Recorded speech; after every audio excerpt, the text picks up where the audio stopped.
জয় গুরু বামদেব, জয় মাতারা। ছোট বড় সকলেই আমার প্রণাম নেবেন। আজকে কথা বলবো ইউরেনাস, নেপচুন, প্লুটো। আমরা স্কুল লাইফে সবাই পড়েছি। এই তিনটি গ্রহকে বৈদিক জ্যোতিষ মতে কেন কাউন্ট করা হয় না বা কেন সেইভাবে ধরা হয় না।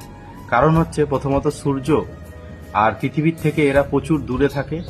তারপরে হচ্ছে ভিনাস, মার্কিউরি বা স্যাটার্ন, এদের মতন এদের আকর্ষণ ক্ষমতা এদের খুব কম। ইউরেনাস, নেপচুন, প্লুটোর আকর্ষণ ক্ষমতা এত নেই। আর এরা প্রথমত সূর্য বা পৃথিবীর থেকে দূরে অবস্থান করে থাকে। একবার সূর্যের প্রদক্ষিণ করতে মোটামুটি 150 থেকে 200 বছর এরা কিন্তু সময় নেয়।